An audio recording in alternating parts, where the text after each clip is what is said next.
It is Saturday, August 4th, 2018. I am Joe Lanza. I am here with John Carroll for our first special guest of the G1 review shows. We are also live on YouTube. This is both a G1 review and an instant reaction show. So we're doing double duty here. John, of course, from Wrestling Omakase. How are you? I'm good. I'm very excited to talk about a G1 show immediately after it happens for once instead of like 4 days later like I've been doing. You hit me up a week ago at least, earmarking this show to come on and review. Yeah, because you had basically said like maybe I'll have you on at one and without specifying a show. And when I saw what was coming up, I was like, well, this has to be the one. Yeah, you wanted that. You wanted that Naito Ibushi match, big time. You wanted to come on and talk about that one. So that's what we're gonna do. But first, you know the format. So the first thing we do is spoiler-free recommendations. There's two of us, so we'll both go. You are the guest. You know the format. It's must-watch, worth a watch, and skippable. Go ahead. So I have 3 must-watches. I have the Naito Ibushi main event, Kenny and Ishii, and Juice and Saber. Those are all 3 must-watches in my book. I have Yano and Sonata worth a watch, with the caveat that if you don't like Yano comedy, then you can put it to skippable. But if you do enjoy Yano comedy, it was one of the better ones I think he's had. And for skippable, obviously Tamatanga and Goto. You know, it's the same thing every show as you talked about. My list is identical. I have the same 3 must-watch matches. We have the main event, Naito and Ibushi, Ishii and Omega, Zack Sabre Jr. and Juice. And I even have the same caveat as you for Sonata and Yano as worth a watch. If you're into the Yano stuff, this is undoubtedly worth a watch. If you're tired of the Yano stuff, if you've seen it all before, you can skip it because you're going to get much of the same. And yeah, Tamatanga, Goto, totally skippable. So from this point forward, you've been warned. If you're on YouTube listening live, or if you're listening to this the standard way, there will be spoilers from this point forward. So now, I know you didn't watch the undercard because no one's watching the undercard. Well, actually, you know what? I don't know. Did you watch the undercard? Fuck no. Yeah. So, and as I say, every night I watch this shit so you don't have to. So we will quickly go through the keys to the undercard. But to spice this up a little bit because I have a guest, I am going to fire questions at you. Okay. Oh, okay. So be prepared for some surprise questions here.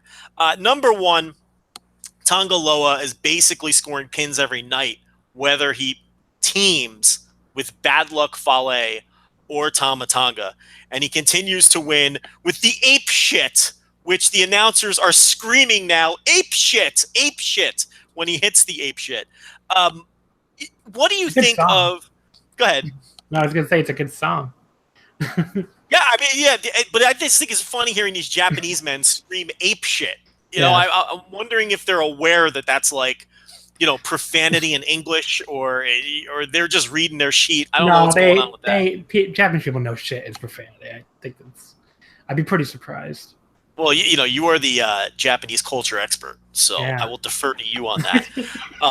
But in terms of Tonga Loa scoring pinfalls every night, that's one of many facets of not just the undercard, but also the G1 matches themselves that have been repetitive this year. They're basically giving, and I'm sure you've heard me pound this talking point home, both here and on the flagship, they're basically giving every town the same show in a lot of ways. A lot of the same people are scoring the falls. They're telling a lot of the same stories, the Jay White Yo stuff, which actually mixed up a little bit on this show, which we're going to get to in a second.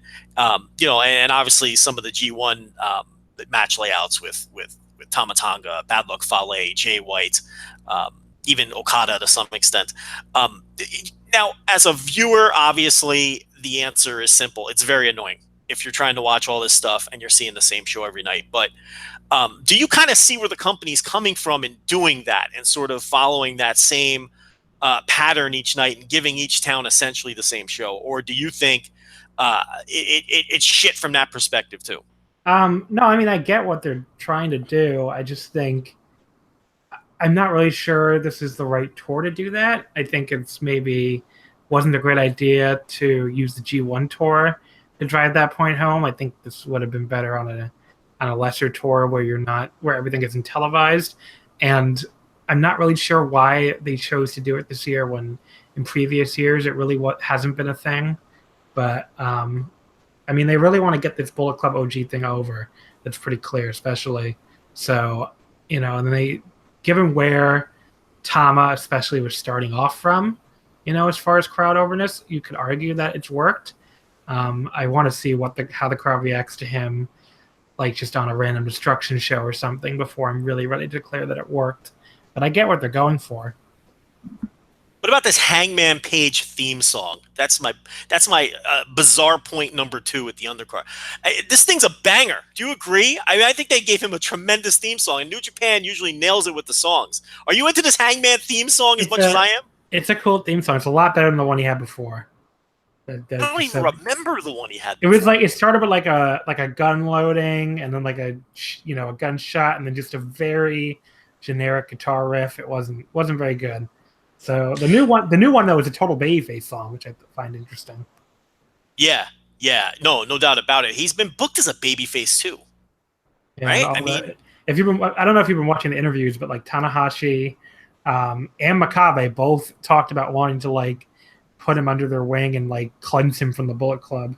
Tanahashi especially kept saying he's too good for the Bullet Club, so I don't know if that's going anywhere or not. It could just be something they're saying. Like, you can never tell with these promos, especially with the veterans, where it's like sometimes they just say whatever the hell they want to say. Yeah. But sometimes it's going somewhere, so you never really it's hard to say right now. I guess you're right about that. Sometimes it's pretty clear that they're given a kind of a direction to go, but you're right. You can tell sometimes they're just it's Tanahashi. You're not going to tell him what to say. Yeah, if he likes Hangman Page, he's going to say whatever the fuck he wants about Hangman Page. So. Yeah, and Gato or Jado or no one's going to stop him. It's Tanahashi. You're not going to stop him saying what he wants. On that same theme, when it comes to the entrance songs, what do you think of these new remixed entrances they're doing? The Minoru Suzuki one. I mean, I think that one works. The Okada one, I'm on the fence. Where are you with these remixed entrance songs? The Suzuki song isn't bad in a vacuum. I just think just taking probably the most iconic piece of wrestling theme song maybe ever and like remixing it was just not a good idea in general. It didn't turn out as bad as I was expecting, but like that intro still annoys me. Like it just sounds, I don't know. It sounds like they're being too obvious about what they're going for, and it just always makes me want the old one back. After you get past the intro, it's fine, but that intro annoys me every single time. The Okada one is whatever. I actually don't think it's going to last. I think it's something they're doing here to be like, it's a different Okada, but he'll go like someday it'll be like Stone Cold Steve Austin, right after the Invasion angle, where just like one day he just had his old theme song back. I think that'll happen with Okada. I think just one day I'll just get his old theme song back.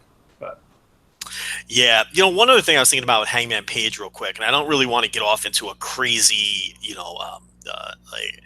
off-topic deal here, but I know that I remember when Lance Archer came on our podcast years ago, and he said when he first came into New Japan, they gave him a cowboy hat because he was from Texas, right?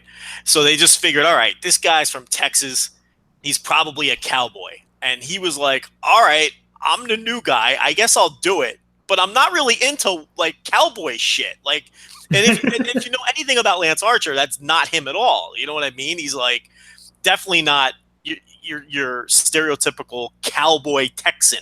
He's that's just not his personality. And he said he was and if you go back and watch like his first tour or two, when he's teaming with Minoru Suzuki and they were getting him over, he's wearing this dopey cowboy hat and he's very clearly uncomfortable with this cowboy hat.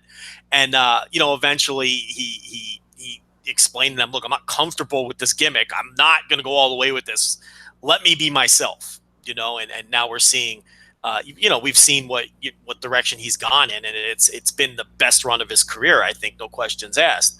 But the point I'm getting at is maybe with Hangman Page, we've kind of seen the Hangman thing evolve a bit. He used to have like the noose, and he was literally hanging dudes like over the ropes, and And he expressed that he was a little uncomfortable with that, and some fans were a little bit uncomfortable with that imagery and that sort of thing.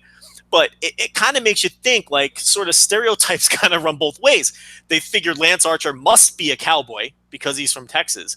And maybe this is me really reaching, but do you think they're like, well, Adam Page is from the South. Maybe he's a racist. So let's just give him a noose. You know, I mean, am I completely out of bounds? No, I think that's where it comes from, and it's hilarious because if you follow him on Twitter, he's an art teacher who is like tweeting about taking down Confederate monuments. It's like just so totally like, again, they like miscast him, and I feel like he is cast a lot closer to who he is now. So yeah, it's just funny because it's almost like the New Japan office. They kind of, those are two examples. I can't think of another, but it's like they almost typecast these poor guys just based on the geography of where they're from. Just using this. It's kind of like here where any Japanese wrestler working in WWE gets the flute music and they're from Tokyo because everyone in Japan is born in Tokyo. As we know, they all the fact that they even managed to turn Nakamura into an evil foreigner was like, all right. It's like, yeah, but it's weird. It's like we don't see it through the other lens, but then there's like two examples right there where these guys were like, not doing what they were, but anyway, that's just a tangent we don't need to go on. The last thing from the undercard that I wanted to say really quickly too, maybe it has to do with like, isn't Gedo like really into Memphis and shit? Like maybe it's just what he thinks of as the South because he grew up watching all that stuff. Yeah, Gato and Jado are very much into American wrestling, and you could see that in the booking. I mean, it's there's examples both good and a lot bad that will show that they're into that stuff. So yeah, I mean, and they've been here plenty of times with ECW and WCW and those things. So it's just maybe that's it. Maybe it's just from what they've seen or what they think of America or what they think of Texas or what they think of the South. But I just I always thought that was funny. After hearing that story from Hoyt. And then I just was thinking about that with Page, and how his character's kind of evolved. But the last thing from the undercard I wanted to note, poor Yo got stuck teaming with Jay White again, and normally Jay White just totally fucks him over with his mind games. They did something a little different on this night. Jay White actually just scored a straight up pinfall with the Blade Runner on Toa Hanare. I thought once again Yo was just gonna get beat up by Togi Makabe and hit with the King Kong knee drop, and Jay White was gonna be standing right there and just not bother to break up the pin. But they didn't do that. Jay White just scored a fall here, so Yo was spared. This has been a running theme on these reviews, so I thought that was worth noting. Quickly, the results, and then we'll get to what everybody is listening to here. It's almost like I fuck with the listeners on these things, right? Like I torture them with undercard talk when nobody cares, And it's like I'm sure a lot of people fast forward it, but if you're listening live, you can't. You're stuck. You have to listen to this time. So Tanga Loa and Bad Luck Fale defeat Yoshihashi and Sho. As usual, Tanga Loa with the ape shit on Sho. I thought Sho sold it really well. He did a real dead behind the eyes sell when he got hit with that move. That move actually looks pretty cool. Minoru Suzuki and Despy defeated Hangman Page and Chase Owens. That was the Gotch pile driver on Chase Owens in that one. And he sold it well, too. He was like foaming from the mouth in that match. It's a lot of interesting stuff on this undercard. Jay White and Yo, like I said, defeated Togi Makabe and Toa Hanare. David Finlay and Michael Elgin defeated Tanahashi and Shota Umino. David Finlay, another guy, he scores the fall almost every night, even when he teams with Juice Robinson. And he's been beating people with that Prima Nocta, and he beat Umino with it on this night. And then it was Bushi and Evil defeating Okada and Gedo. Bushi got himself a fall here as he pinned the always on the losing end Gedo. He pinned Okada. Oh, no. Okay. No, he did not pin Okada. You know what? I should throw one of those in on one of these shows just to see if people are paying attention. Oh my God, Okada lost it. No, definitely not. So, Yeah, let's talk about these G1 matches, and this is going to be a very deliberate climb from stuff that wasn't so hot to stuff that was just off the charts, incredible. So let's start with Sonata and Toru Yano. I think this is the one match where we may have vastly differing opinions because I cannot stand the Paradise Lock, as all of Oh, these listeners know. I love But it. you are the guest. You will go first on all of these bouts. So, what did you think of Sonata versus Toru Yano? I mean, first of all, I was just amazed that we finally got to start with something other than Tamatanga, so that was cool. Um, the shot of Yano like coming up the side of the ramp as Sonata was making his entrance with that big like shit-eating grin on his face, like that almost had me crying before the match even started.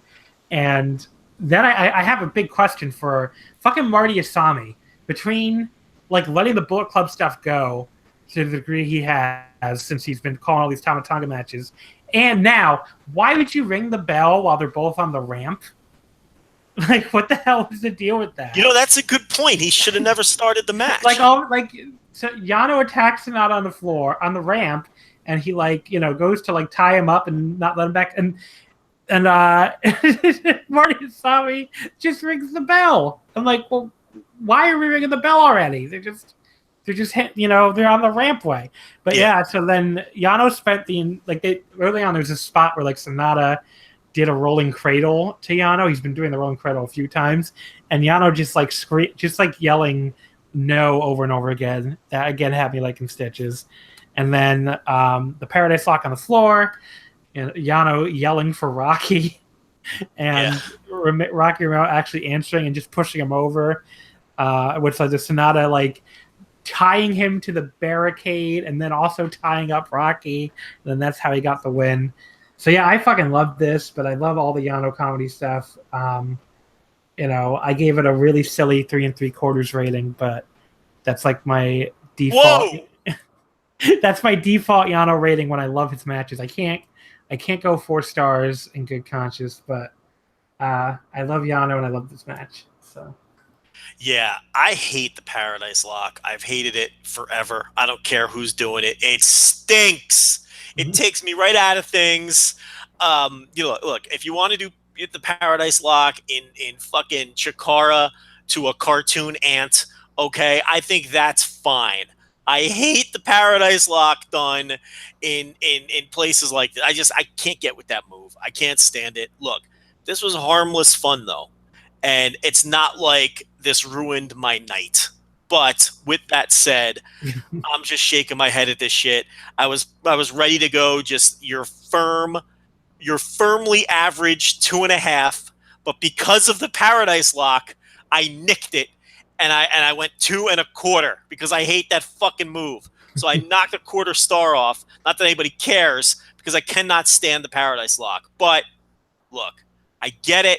This was harmless fun. It was the G1 portion of the show opener, and it's whatever. I'm not going to get all worked up about it. If this was like, the count out to, I mean, that was fun to do it that way. But you see Yano there locked up in this guard, quote unquote. This was my problem with the Paradise Lock. Quote unquote locked up in the guard. They could just stand up. Just stand up. The move looks ridiculous. This is why I hate it. See, There's I don't no reason mind that man can't just stand up. I don't mind ridiculous moves as long as it's consistent. If somebody one day just stood up and everybody else was still tied up, I'd have a way bigger problem, with it. But it ties up everybody. It's just in the universe of pro wrestling in New Japan, this dumb move cannot be escaped. Just like in the universe of pro wrestling, you have to fucking run when someone whips you into the ropes and bounce back. You're likening this to the Irish whip. Yeah, that's how I feel about it. It is kind of stupid, but it's no stupider than a man bouncing off ropes back into his opponent. So here's how I feel about it. It stinks. That's how I feel about it. I hate the move. I can't stand it. You know what? I could almost stomach it if it was Yano doing it, because that's like part of his whole shtick. I hate that Sonata does it. And I know he's taunting Milano. I get all that, but it's like, I don't know. It just drives me nuts because he's so stoic and serious, and here he is with his goofball move. I know. I think that's why I love it, honestly. But Yeah.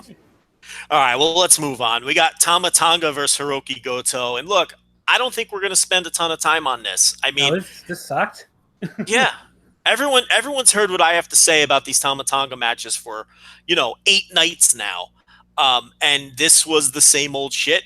So the floor is yours. Yeah, I mean, early on I thought it was fine, if a little dull. Then Tama like really screwed up like a corner power bomb to the point where I don't know if they were trying to do a counter or what, but it just ended up looking really ugly. And then they screwed up the end too with the bell rang, but it wasn't the DQ, and it was supposed to be Red Shoes running out to flip them all off again, and DQ them again, but the timekeeper blew Red Shoes' spot. So Yeah. I don't know. This was I was generous and gave it 2 stars because I enjoyed some of the Goto Tamatonga action at the start more than I've enjoyed a lot of other Tamatonga's other matches, but this was no good. Well, not a lot to say about it. Yeah, I mean, I've been given these Tama Tonga matches very generous, like 3 stars every night, just because Oh, I think the work is fine in these matches, but then the repetitive finishes just, yeah, so I don't know what to do with the dopey can ratings. I read you my Tamatonga star ratings? Yeah, I I have, would love to hear them. I have Tama Juice dud, Omega Tama a quarter star, Saber Tama a quarter star, Tama Ichii half a star. Uh, I think those are all the really terrible ones I have. Yeah, Goto yeah, Tama 2 stars. So Goto Tama Sonata Tama also gave 2 stars. So yeah. those two are like keeping his average up a little bit, but Yes, yeah, I never know how to handle it because I think the work is fine. It's perfunctory work and all that, but the crowds are into it, so I'm like I can't totally bury them. Like I don't know, but this one because the timekeeper screwed up and rang the bell, and I'm already writing down my results and taking my final notes because I think the match is over, and then it turns out they screwed up. I'm like, just fuck this mess. So I just I wrote down 2 stars, but if you want to give this thing like a star, if you want to give this thing a fucking dud, I can't even kill you yeah, because exactly what you said. The big pop was designed for the Red Shoes double finger again, which thankfully they haven't done every night. It's only the second time they've done that because I loved it the first time they did it, but you really don't want that to wear out its welcome. But they blew the spot because they rang the bell. So I don't know. You have anything else to say about this? Because absolutely not. yeah, okay. So we have actual good stuff to move on and talk about. So first up is Zack Sabre Jr. versus Juice Robinson. Before you talk about the match, I want your take on the idea that they have really booked this G1 after years, after a half decade of parody booking where it's like 7 of the 10 people are still in the mix going into Sumo Hall, and half of the block finishes with 8 points. This year, it's been sort of the classic Champion Carnival, early '90s sort of booking where you got your 3 big dogs in each group. That's who it's coming down to, and everyone else is fucking out.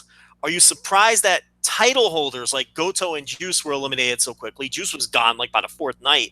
No. And people like Zack Sabre Jr. Are you surprised that wrestlers like that have been eliminated already? And do you think that's good, bad, or are you indifferent on it? Okay. Well, first of all, I wasn't surprised by Goto or Juice.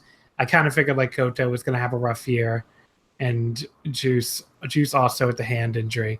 I was surprised that Zach got eliminated so soon. Like Kenny beating Zach and eliminating him was my big shock of the tournament so far. As far as if I like it or not, yeah, I prefer this way. I think it's more realistic and it's more. It makes a lot more sense to me that you have, especially Kenny's a champion on a roll. Naito won the thing last year, and he doesn't lose the rest of the year, so why should he lose all the time here? And Ibushi, he has the big the push to catch up to Kenny. That was the big storyline, entering the G1 where he made it clear, Kenny has this belt, but I felt he said something like I felt stupid being out there with him at Dominion when I didn't even have a match. So I thought it made a lot of sense, and I'm totally fine with having a few guys on top. I think I do prefer it to these scenarios where like 10 guys are not 10 guys, but a lot of guys are alive going to the final night, and then they all lose a shocking upset. Right. But I think I prefer this way. Yeah, the Gato game plan for many years, not just the G1, all of the league tournaments that they've done, even World Tag League, which no one pays attention to, Best of Super Juniors, it's always a series of upsets on the final night leading up to the final match being for all the marbles. Yeah, and it's block. Like it gets predictable after a while. Yeah. So it's like. So I prefer this too. You look at some of the old Champion Carnival blocks, and it's like 0 points, 0 points, 2 points, 2 points, 2 points, 4 points, 14 points, 16 points, it's like Kawada, Masawa, and like Kamala 2 with like 2 points. Right, exactly. And it's like, that would lead to now, see, I think, if you're watching every night of this, maybe it's more entertaining if everyone's scoring, wins and you're not quite sure who's going to beat who. But for booking, the booking makes more sense if your stars are clearly a level ahead of everybody else. So it's a change up, at least. If nothing else, this is different than what they've been doing before. And you know what's weird about it is even though there's less people in the mix now, really just 3 guys in each block, it's less predictable this year than the other years were with everyone still alive, which is crazy. But so they've managed to hit on both ends of the nail. Is that even a phrase? Hit on both ends? I just made up a phrase. They've managed to hit on both ends of the nail here, where it's not predictable, and they've gotten away from the parody booking. But anyway, your thoughts on the eliminated Zack Sabre Jr. and the eliminated Juice Robinson? Yeah, this was really, really good. I wasn't a big fan of Zack in New Japan before this G1. Like, I really didn't care for his New Japan Cup run, and I really hated that match with Okada, actually, at Sakura Genesis. But, like, I don't know what it is, but something for him clicked for me on this G1. It felt like this entire run, he hasn't just been having a variation on the same match. It feels more like they're used to working with him, and he's used to working with them, and he's more integrating his submission stuff and his technical wrestling into what the other guys are typically doing in a New Japan kind of environment. And I think it's been producing some really great matches. And this is another one. The crowd wasn't into it at all early, but I was like really into it with all the, Zack was throwing all those really hard hitting European uppercuts. Juice was firing back with the knife edge chops. There's some really fun counter wrestling from Zack. And then Juice even got in the action when he was like, he threw like a jackhammer, like a partial jackhammer encounter, countering Zack, I think, out of like a rear naked choke. That was really cool. There was like a really cool counter from an arm bar into the juice box, which has like the worst name in wrestling. How do you remember the names of these moves? This is unbelievable. I can never remember the name of anything. Well, I guess if it's called the juice box, it's pretty easy to remember. And then Zack took like one of these like Naito neck bumps off a power bomb, which is like just took it straight down on his neck and then like popped straight up in the air. It was pretty crazy. But then by the time Juice finally gave up, Zack had been targeting that hand and that arm the entire match. So I always love it when the limb work pays off in the finish. So yeah, I went 4 1/4 on this. It was higher than I expected to go, but I thought this match was fucking awesome. Yeah, I liked it a lot. I mean, I agree with just about everything you said. I loved how Zack worked over the hand for really the entire duration of the match, and he even managed to like work his counters and reversals around the hand, which was pretty creative. And then that finish, I don't know what the hell that was. I've never seen anything like it before. He calls it the cremation lily, I come to find out, which I don't know if that's a band or a book. I don't know what it is, but it's based on something. It's called the cremation lily, where he's got Juice's arms like butterflied, and then he's got his legs in a figure 4 position, but he's pulling the extended leg upward behind Juice's head.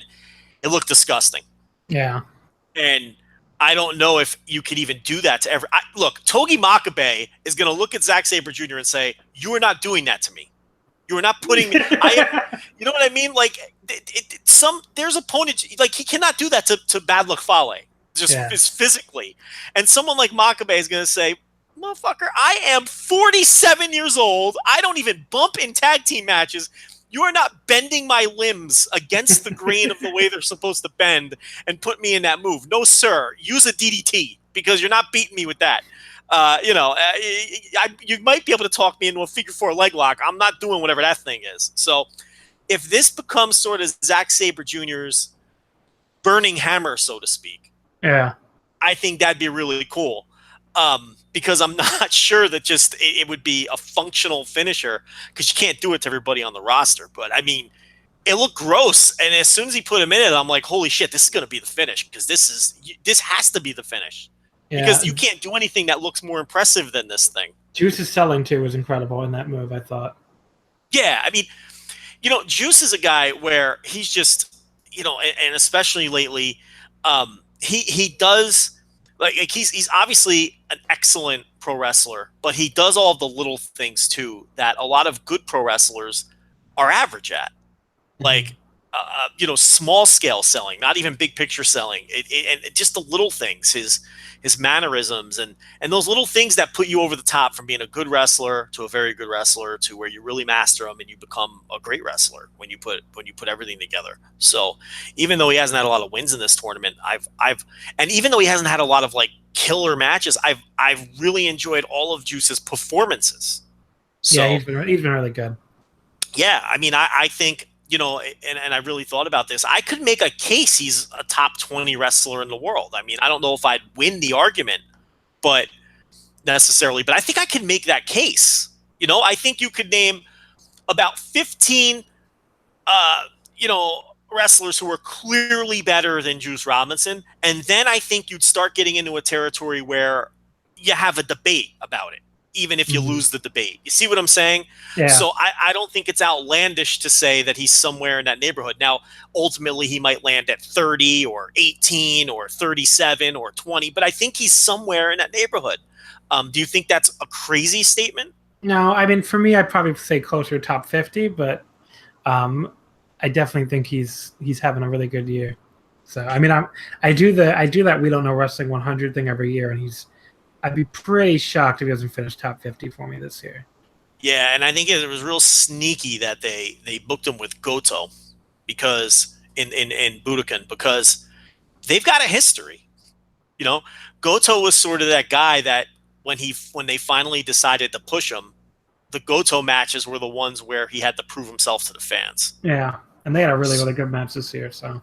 Yeah, and I really loved their first match where basically Goto dominated a 20-minute match, and all Juice got were hope spots. And then he gets closer and closer. He each progressive time he faces Goto, he did better. And again, that just speaks to, he comes off like a dude who maybe is just, he's a little out there, okay, personality wise, but you can tell he's sort of a thinking man's wrestler. I mean, because he, thinks about long-term psychology and those sorts of things too. So let's get to these two ridiculously awesome matches. You didn't give a star rating, buddy. Oh, I didn't give my star rating for this? I went 3.5. Oh, okay. So I had a lot higher than you, apparently. But what'd you go on this? I went 4.25. Okay. I could see it.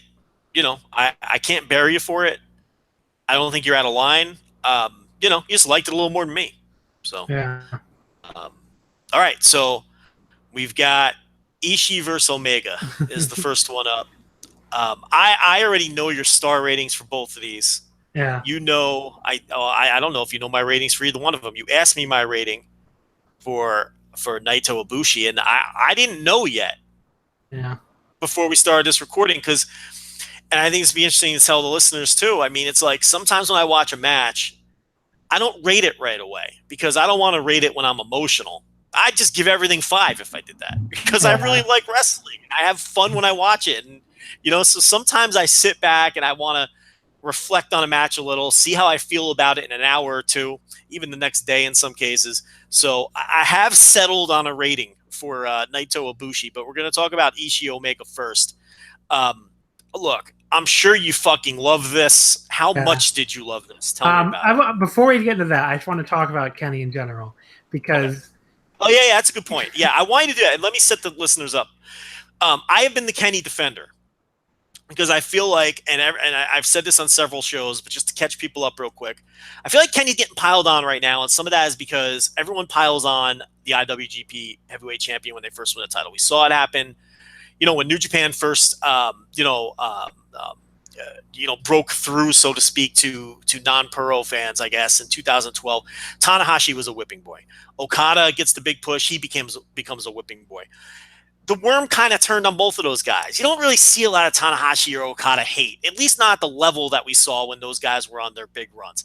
And we're seeing the same thing with Omega now that he's champion. My theories are, and this is a perfect guess to have, that some Naito and LIJ fans might be a little bitter that Omega got the call to end the long Okada reign, and Naito didn't, and they're still maybe a little miffed that Naito lost to Kingdom and all that, and that's all reasonable. Fans get passionate, and that's okay. Plus, Omega's had some bonehead moves. He booked the fucking kid toucher in Florida. People are mad about that, and rightfully so. He made those comments, which were they a shoot? Were they not a shoot? Was it storyline? Which some people took as racist, where he said that the New Japan Japanese wrestlers don't work as hard as the Canadian wrestlers. So people are mad at Kenny for a variety of different reasons now, and my theory is that he's getting a little bit, some of the piling on I think is unfair, and I do think a lot of it is some camaraderie of people. There's a lot. There's that aspect to it, I believe. You are someone who's been down on Omega as of late, but you've never been all in on Omega. So explain your side. So okay. Now there's my handoff. So go ahead and explain what's going on with Omega. To be clear with Kenny, like last year during the Kenny Okada series, I was in the building for the third match at the G1, and I gave that match, I believe, 2.25. I think. Like something really absurd. I went 4 flat in the Dominion match and 4.5 on the Wrestle Kingdom match. I've never been as high on Kenny as everybody else. Like you're basically saying. I've always found his. I'm someone who's very big on facial expressions for wrestlers, and I think that's partly because I grew up such a huge fan of Kenta Kobashi. As well, you have too, honestly. But as far as like who I first got into, who I was into when I first started watching Puresu, and Kobashi's facials were like half the fucking match with him. Yeah. So I guess I trained myself to watch people's faces a lot when I watch wrestling. Yeah. And Kenny's faces just drive me fucking crazy a lot of the time. And if I have one complaint with him, I think his acting / his selling / his facial expressions can be so beyond goofy that it takes me out of a match in a way that it doesn't happen with almost virtually any other high-end wrestler in New Japan. Can I jump in quickly?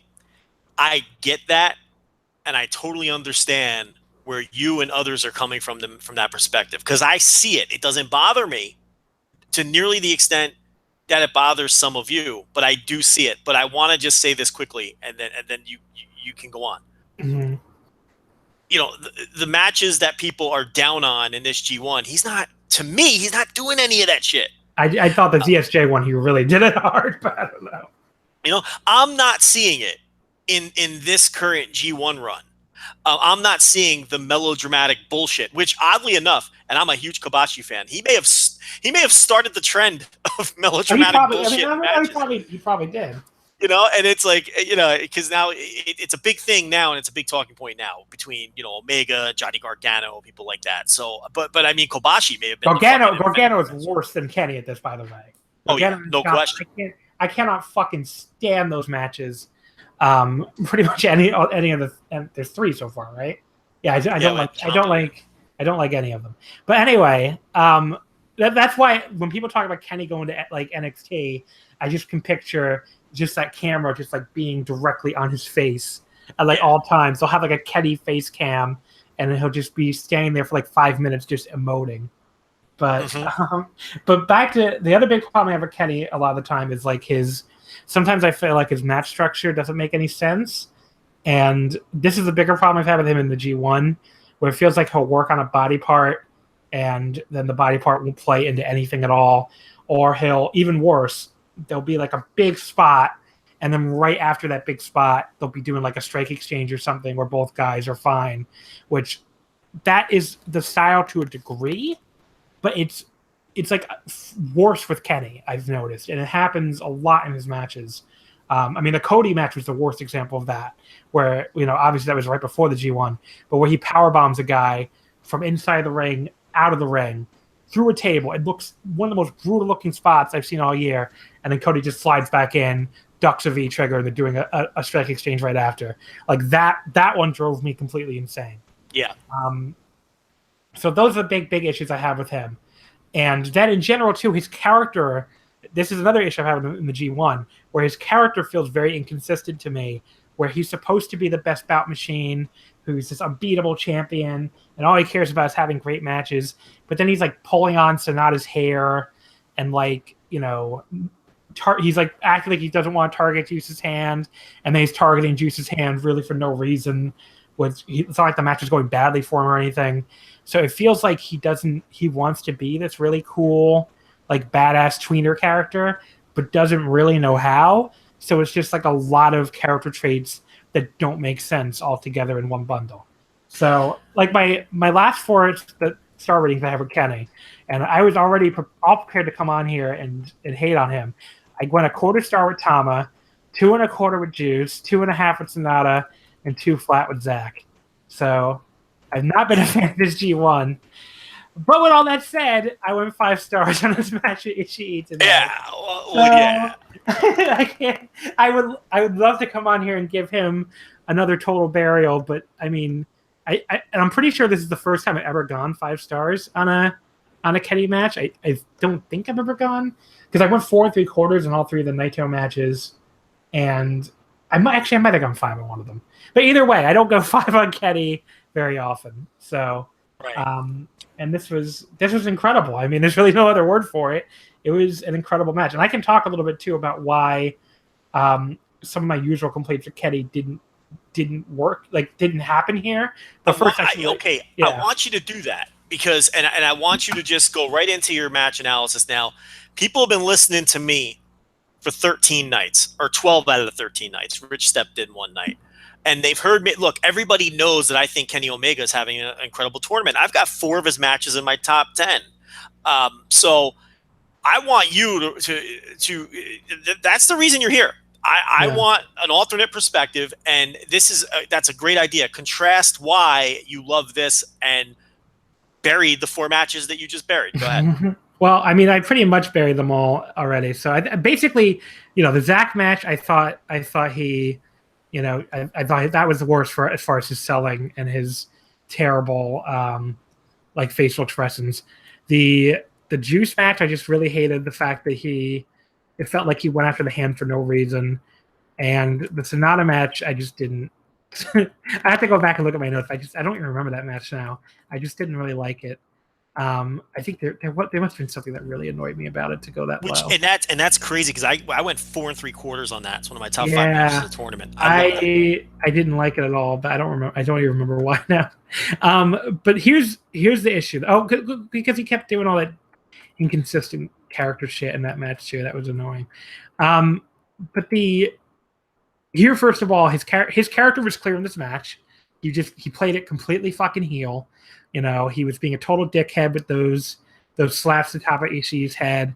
He was even like dodging some strikes like he was Jay White or something. So that was fine. If you want to, with him, most of the time I feel like he should pick a side and stick to it. He was a heel here. He played the heel really well. You know, the crowd got behind Ishii very well, so that made sense. And then as far as like, I remember what annoyed me at the Sonata match now. He threw like 100 V triggers, and Sonata like sold them like they were knife edge chops. I mean, that's honestly on Sonata just as much as it's on Kenny. I don't want to be unfair here. Like, fucking Sonata like took some of those V triggers to the shoulder, and like I said, just acted like he got chopped basically. So that drove me insane during that match. But so the big issue I have with a lot of Kenny's matches is selling. If there's anyone on the planet Earth that can be in a match with Kenny Omega and take a bunch of V triggers and no sell them, it's Ishii, right? Bingo. Like that Bingo. works. It works with him where it didn't work with Sonata, where it doesn't work with a lot of guys. Like he can no sell stuff, and it's very it doesn't feel out of place at all.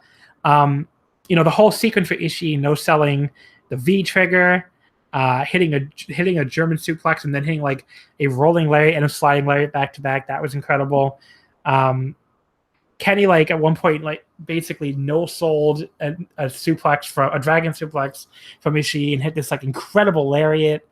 Ishii like countered the snap Rana into like maybe the most vicious powerbomb I've ever seen. But yeah, and then my big complaint with those where they beat the shit out of each other and they go right to a perfect strike exchange. They beat the shit out of each other and they sort of went to a strike exchange late, but they both like continued selling how beat up they were.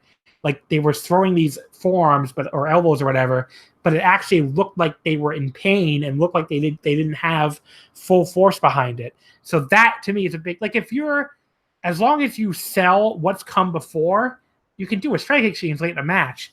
It's when they're suddenly just like, I don't know, fucking perfect right after the power bomb to the floor that I have a big problem. So again, they sold what the damage before that. That was good. Kenny did like that springboard double stomp, like from the apron to the floor. That was incredible. Holy shit! Holy shit! Holy shit! Milano saying "holy shit" like 4 times in a row after, which had me crying. Yeah, but that was the spot where he busted that out. Yeah, Milano really was into this match. That was clear. And then Ishii, like at that point, his selling of the neck from that point on is what put this match over the top to me as like an all-time classic, where he just was like, I don't know, like I don't even know how to describe it. He just was perfect as far as making it clear just how much damage he was taking. His faces were just amazing at making, and I mean they always are. He always is amazing at getting the crowd sympathy. But just as good as he normally is here. The crucifix counter of the one-winged angel, I thought that was going to be the pin for a second. Like, that was such an awesome near fall. Totally believable near fall. Yeah, that was amazing. A non-finishing move. Absolutely. Completely agree. And then Kenny countering the brainbuster into his own brainbuster was really awesome. And I actually thought that was going to be the start of, like, Ishii's doom. Like, as soon as Kenny hit that brainbuster, I was like, oh, well, yes. Kenny's about to win this now. Because when Kenny steals a finisher, that factor too, then you think he's going to go into his own closing sequence. Yeah. But the best part about that was Ishii kicked out at 1. Yes. Which was a great 1 count kick. He's consistent with that. If you use his move on him, he almost always kicks out immediately. It's just like he just will not stay down for his own move. There's no wrestler on this planet who does a more well-placed 1 count kick out than Ishii. They're always right where they need to be in the match. But yeah, and then Ishii, pretty much right after that, Ishii won, which was, I couldn't believe he pulled it out by the end. I really thought Kenny, I thought going into the match Ishii was going to win, and by the end, I thought Kenny was going to win. So that to me was a victory for them. And the crowd was, going completely losing their shit. And the moment Ishii got the pin, like you've described this feeling too, I had no doubt that was a 5-star match. And I've never gone 5 on Kenny Ishii before. I did 4 3/4 on their match from New Beginning last year. That was the highest I went. And I went 4.5 on the G1 special match and only 4 1/4 on the Dontaku match. But yeah, this was the best one they've ever had. And this was no doubt 5 stars for me the moment it was over. Listen, this was, you nailed a lot of this. Ishii is almost the perfect opponent for Omega for all of the reasons that I'm not going to repeat that you already stated. This also, though, was a peak. Now, Ishii is always great, especially in matches like this. But this was like a peak Ishii performance. This was like, I always go back to this one, the Naito title challenge. His only ever IWGP title challenge, which I have a feeling he's going to get another one after this match. That was a peak Ishii performance, like a singular Ishii performance, and so was this. I thought too the New Japan Cup match from that year when he against Naito. Oh, incredible match. Yeah, but he was so good here, like you said, with the facial expressions and the placement of the 1 count kick out. And really where the match really took off was that first V trigger no sell. Yeah. Was where then they hit their 8-minute closing stretch or whatever it was from that point forward, and the way he just powered up. And yeah, I thought the finish coming so quickly after the 1 count kick out when Kenny tried to steal his move, because it came within a minute. I mean, maybe within 30 seconds after that, where he hit his own brainbuster and won. And you talked about the other key spot, the crucifix spot. I mean, you nailed all the ones that I have my notes on. There was now mechanically, if you want to talk about, if you want to go super nerd and talk about the mechanics of the work and things like that, there was one spot early in the match where Ishii had Kenny up for a power bomb and almost lost them. They fell into the ropes and they almost lost them. The reason, now they saved it because Kenny ended up escaping the move anyway. That's why it didn't bother me, because if the move looks awkward and Ishii's about to lose Kenny, but then he escapes the move anyway, and that was the whole idea, then it just looks like Ishii didn't have control and he lost the move. And it works for kayfabe in that sense. Now, if they would have recovered in the ropes like they did, and then Ishii hit the powerbomb, it looks like Kenny Omega's helping him do something to him. And that's where you're like, that takes you out of it for a second. But because the idea the entire way was for Kenny to escape the move, didn't bother me at all. I'm a little easier on little miscues and even all-out botches if they fit into the story of what they're trying to do anyway.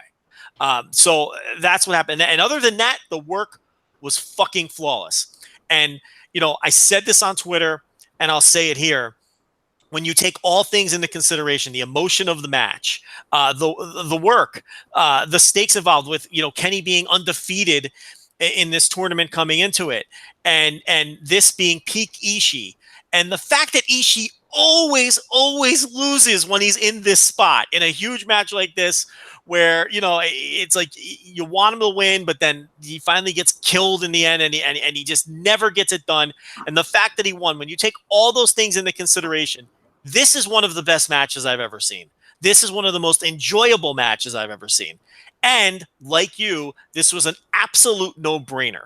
As soon as the referee's hand hit 3, and by the way, Kenny's shoulder came up at 2, but we're going to ignore that. As soon as the referee's hand hit 3, I was writing in my notebook 5 fucking stars. It says in my notebook 5 fucking stars. I loved it.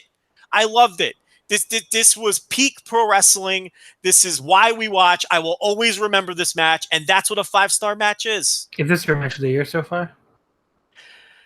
I haven't thought about that. I haven't thought about that. I believe right now it's going to be below. It's my least favorite 5-star match. It's going to be below 3 other matches, but yeah, I mean, I haven't thought about that. I promise by the time I do the flagship, I'll have an answer to that. Okay. I'll have to look at the other matches that, but I'm not prepared for that right now, especially after what we got in the next match. Yeah. So, just an incredible match. I can't praise it enough. And then, one of the easiest. It's one of those where it's easy to just give it the 5 stars. So, and again, I am as biased against Kenny Omega as any person probably, and I thought it was incredible. So. I don't think that's true. Okay. There are a lot of people who hate Kenny Omega a lot more than you do these days.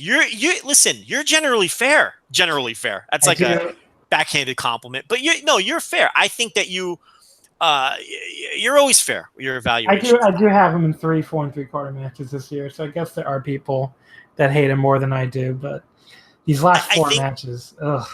I think with you, when it comes to Kenny, he's the rare combination, is a rare combo of high ceiling, low floor.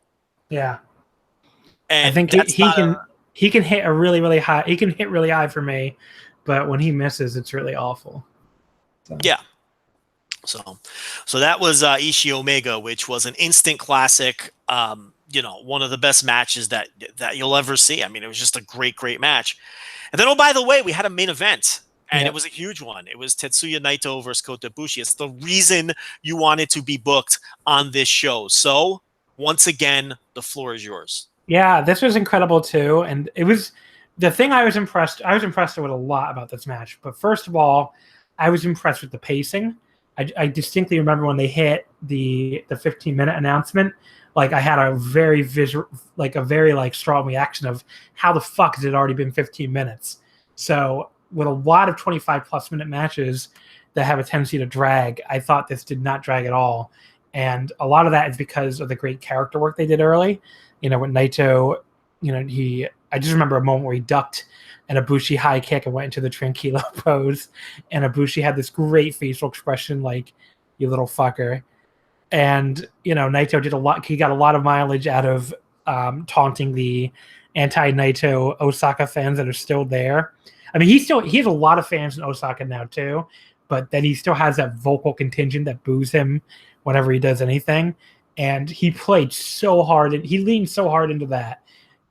You know, just when he would go after Ibushi's eyes or his leg or spit at him, and those fans would let him hear it every single time. It was great. You know, they did a little bit of leg work, which can be a big complaint of mine when they in these matches when there's leg work that gets blown off. But I thought they did just enough where it didn't feel like the other guy should be crippled, as it feels sometimes in a lot of other people's matches. So right. it made sense when Kota blew it off to a degree, and even then he was still flexing the leg for a pretty long time after that, which I appreciated. You know, he was trying to stretch it out.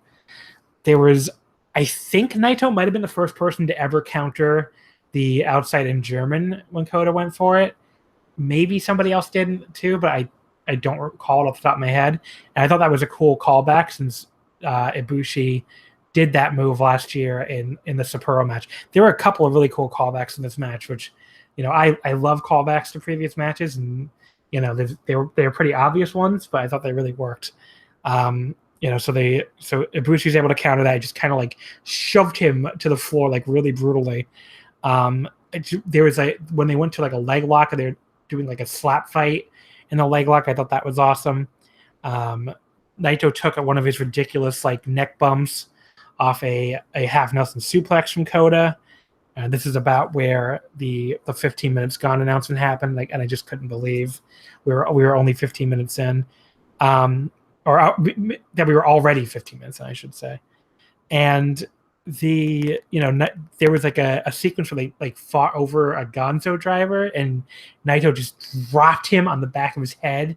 That was incredible. And then he had this amazing like sadistic grin after he hit like Gloria, the like that hammerlock neck breaker drop. Since I know you don't know move names, I figured I'd let you know.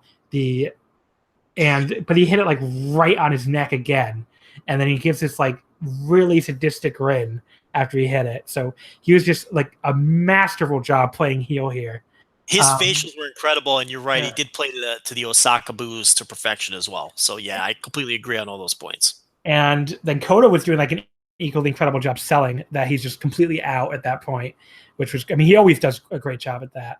And then there was like a pop. And he had a little bit of blood in his mouth, which I loved. And it's one thing we forgot to bring up the other match. Yeah. Kenny just bleeding at the end of that match. That great visual. I assume it was a lariat, right? It had to be one of those lariats. Had to be, because it wasn't. He wasn't really bleeding until almost after the match was over. So yeah.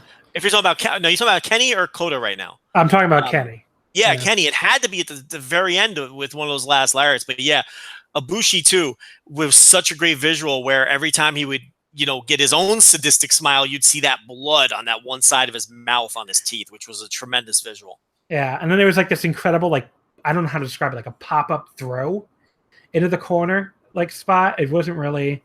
He came running in. He just like alley-ooped him into the corner. That was awesome. And then the other big callback spot, Ibushi was trying the top rope pile driver that he hit last year in Sapporo. Naito like desperately fought out of it, got behind him, went to hit the backwards Rana that he also hit last year in Sapporo, and Ibushi landed on his fucking feet like he was prepared for it, and just killed him with a lariat. That was one of my favorite sequences the entire year. And the fact that they did it all perfectly, like there were so many things that could have gone wrong there, and they did it absolutely perfect. So that might have been the most impressive spot of the year so far. Ibushi went back to that inside-out German and hit it that time. Naito maybe took like the hardest landing I've ever seen anyone take off of that.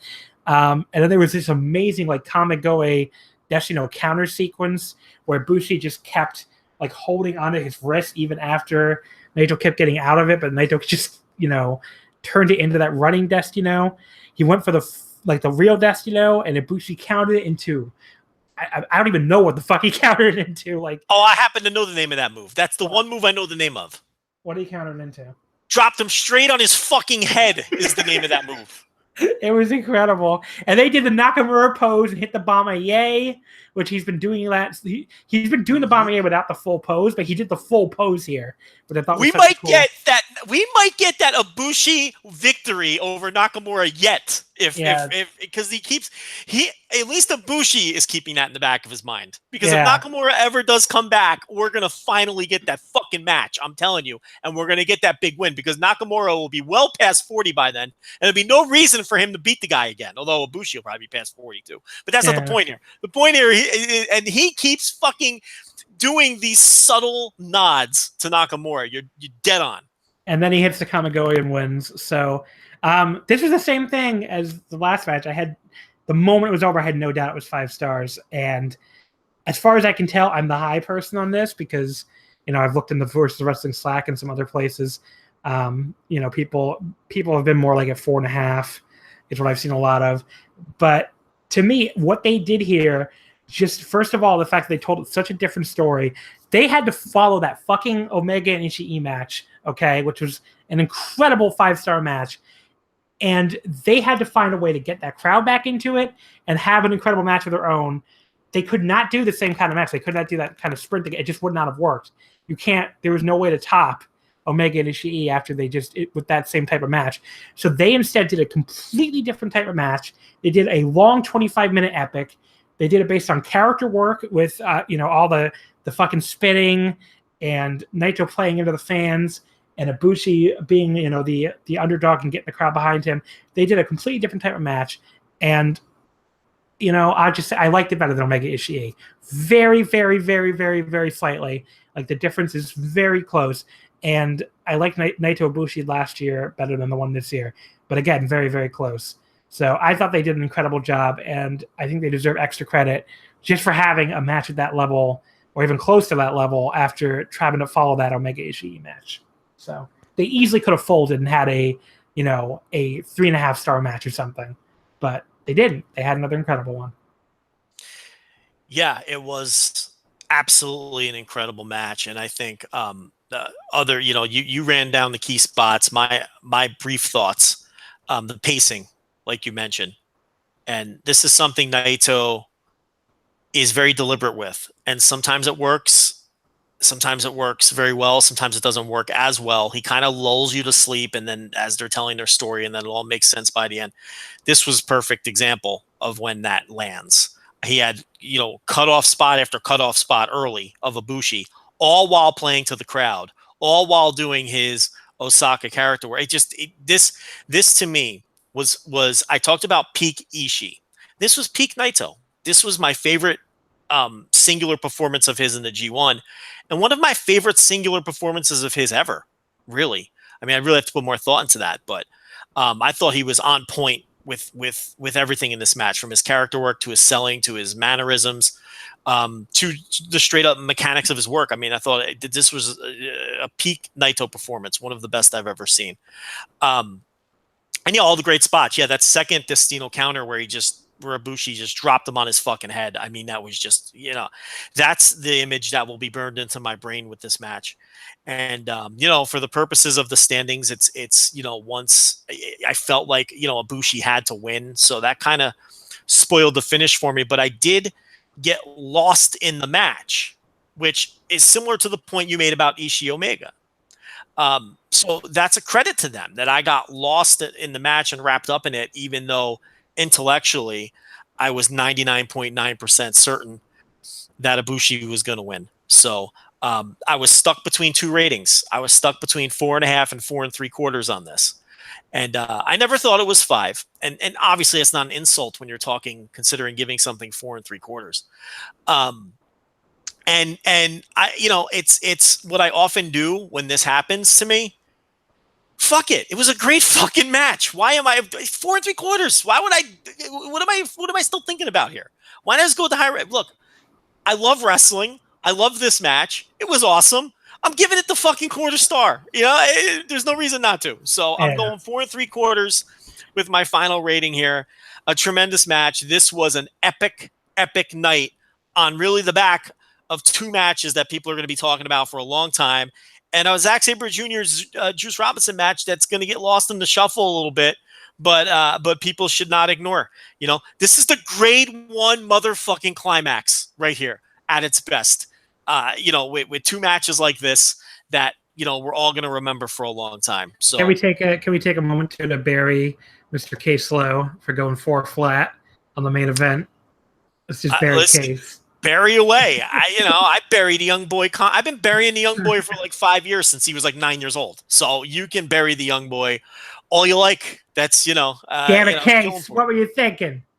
It's like 4 is a great rating, but it's like when you're talking about a match at this level, he seems to be the lowest one that I've seen. Yeah, I haven't seen anyone. Pretty much everybody's been at 4.5 that I've seen. I think you're the first one I've seen at 4 3/4, and I haven't seen anybody else at 5 yet. But I don't mind being the high one. Well, there you go. I mean, we fucking loved it, and if we're gonna be the high scores, so be it. Yeah. So now here's the thing, like what this does to the standings in this block. So we've got Kenny finally loses and has 12. Ibushi and Naito have 10. Naito has losses to both guys, so it'd be very difficult for him to win the block, but it's not impossible at all. I mean, it's very plausible that he can still find a way to win it, because Kenny and Ibushi have to face each other. So there's one scenario that's interesting. Look, Kenny's probably losing to Yano, right? Yeah, I mean, because if he does, that makes everything so much more interesting. So yeah. So basically, Naito, if Kenny beats Yano on Wednesday, Naito's done. Naito's done. Yeah. And they are not eliminating Naito before that final night. I don't buy it. Yeah. So if Kenny loses to Yano, then things become really interesting. Obviously, Naito has to beat Sonata as well, which I think he probably will. And then you need, depending on what happens in Ibushi Tama Tonga, if Ibushi beats Tama Tonga, then you're in a scenario where Ibushi can advance if he beats Kenny. Kenny would advance if he beats Ibushi. If Naito beats Zack on the last night, then he needs a draw in Ibushi Omega to advance. Right. So that would be the scenario. If Ibushi loses to Tama Tonga, then you're in a scenario where Naito can advance even if, I believe, if Ibushi wins. Yeah, so Ibushi would be fighting to send Naito on, basically. Correct. They're not, listen, they're going to do the scenario that, the one right before.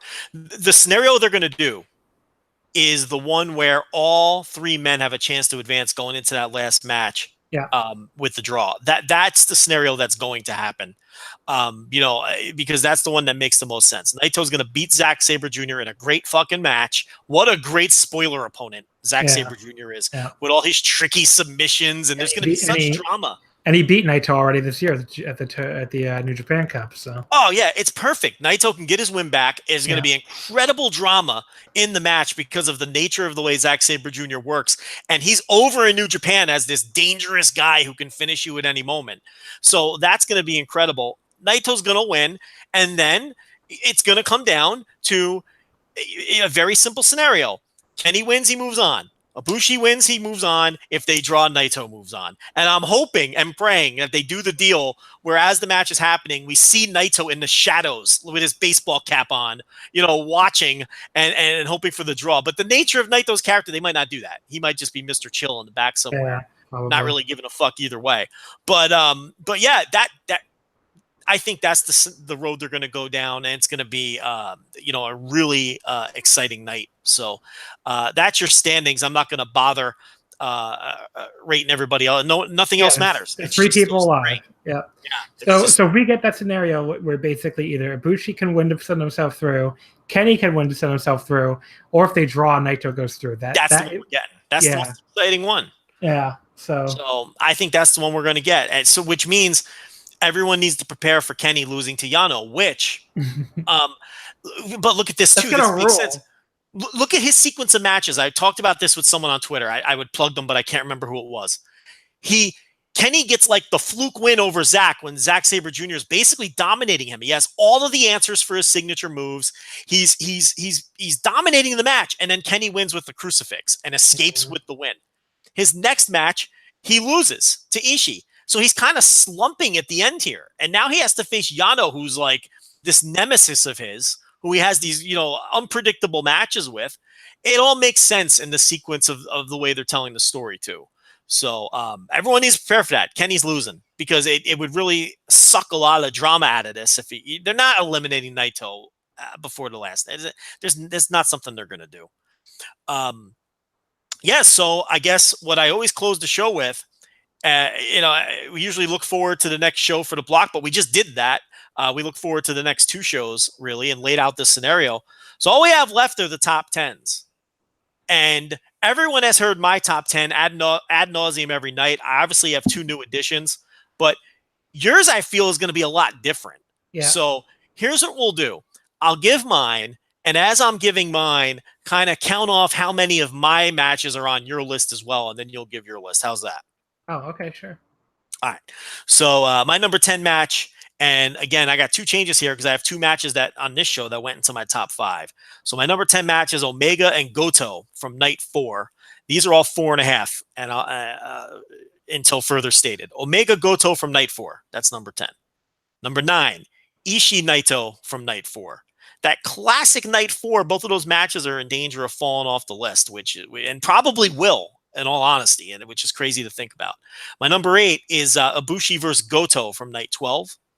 My number 7 is Okada versus Elgin, the only B block match. That's from night 11. You mean A block? Only A block match, right. Number 6, I have Ishii and Goto. That was the match that Meltzer gave 5 stars from night 12. And then my new top 5, we have Omega Sonata, which these are now 4 3/4 star rated matches. That's from night 10. My number 4 is the Naito Ibushi match from night 14 that we just talked about. My number 3 is Omega Naito, which I still have ahead of the Naito Ibushi match. I like it a hair better, I think. That was from night 2. My number 2 match is Ishii Ibushi, the match we just talked about from night 10. And no, I'm sorry, this is the match from night 10. The match we just talked about was my number 1 match, Ishii Omega from night 14, my only 5-star match of the tournament. So how many of those made your list? So 7 of the 10. Oh, wow. So, wow. I was really expecting our lists to be a lot different. No, they're not as different.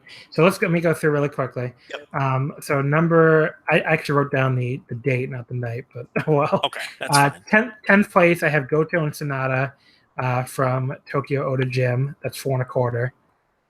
9th place, I have Naito and Juice from Korakuen at 4 1/4. 8th place, and this is where we start to get to 4.5. Ibushi and Goto from Kagoshima, 4.5. 7th place, Ibushi Ishii from Nagoya. 6th place, Naito Ishii from Korakuen. 5th place, Ishii and Goto from Korakuen. Those are all 4.5. Then 4th place, I have Ibushi Sabre from night 2 at Tokyo Oda Gym. That I have a 4 3/4. 3rd place, I have Omega and Naito from night 2. Again, 4 3/4. And then the top 2 matches are both in today's show, both 5 stars. Ishii Omega, August 4th, and Ibushi Naito, number 1, August 4th. Yeah, our lists are pretty similar. And the 3 that you have that I do not, I thought were great matches too. So what are the 3 again? Goto Sonata, Naito Juice, and Ibushi Sabre? Yes. Okay. All of those were on my top 10 at various points. Yeah. So that just got knocked off. The A block match I have highest rated, by the way, is Okada Suzuki. It's just off it's also 4 1/4. That's actually my 11th place match. So yeah, I think one thing that's happened in that block is Okada has firmly taken control and been the best guy on the block. At least in my opinion. Do you disagree with that? No, I think he's been really good. Yeah. I think I have him highest rate. I have, because all my A block matches I have Okada Suzuki number 1, Okada Page number 2, and after that, I have White Tanahashi at 4 1/4 as well, and then I have Makabe Suzuki White, Okada Yoshi, Tanahashi Yoshi, and White Page, all 4 stars. So those guys are my big standouts. Pretty much is I think Minoru Suzuki's had a quietly pretty good tournament, although he's had a couple real stinkers too. But he's also had some really good matches. For a quote unquote horrible block that we've all hated, I mean, you've got like 7 matches 4 stars or better, which just it's just they just haven't had any of the crazy high end ones because like 4 1/4 is where it ends basically. Yes. So they had a bunch of 4 flat matches and a few 4 1/4, but just they never had that like super breakout like 4.5+ star match. I think even a weird G1 with unbalanced blocks is just stupid good. It's there's just so much stuff. But we ran a little longer than we were planning on, and I know you got to run. Yeah. Go ahead and plug Omakase, and then let's get out of here. So yeah, Wrestling Omakase, folks. I talk to a different guest or guests every week. Joe's been on the show before. We did a very like free-form show, so if you look in our archives, you can hear him talk about all kinds of shit. We talked about like Noah and ECW and all kinds of different stuff. That's a while ago now, though. So, but yeah, this coming week we have another G1 Climax episode. We've covered a lot of the G1. I'm going to be joined by a returning guest, Skylar, who turned out to be pretty popular, and a first-time guest, Hannah, who they're both like 2 people who watch New Japan very closely. So that'll be a fun episode. We've had Greta Kuma on before. He helped us break down Dominion. We had Chris Charlton on, who does a lot of the New Japan translations. He was on a couple months ago to talk his new book. That was a really popular episode. And we talked a lot about the Tokyo Dome in general. So yeah, we always have somebody on new every week. It's a really fun time. It's a weekly show, so definitely check us out on the Voice of Wrestling podcasting network. And you can follow us on Twitter at Wrestle Omakase. Not wrestling, just wrestle. Wrestling would not fit. So there you go. And we have a feedback survey going on too. If you're an Omakase listener who hasn't filled it out yet, you can find that on our Twitter too. It's basically just asking you for what you like and don't like about the show. I've gotten very interesting results so far. It's been a lot of fun. People are very split down the middle on the WWE coverage, especially. All right. Tremendous job, my friend. Thank you. Thanks for having me on. It was a great time. And I will be back with night 15, whatever night that is. What's the date on night 15? I'm not looking tomorrow. All right. I'll be back tomorrow with night 15. Take care. Okada Evil. Okada Evil. That's right. Yeah. All right. Thanks, everybody. All right. Take care. See you guys tomorrow.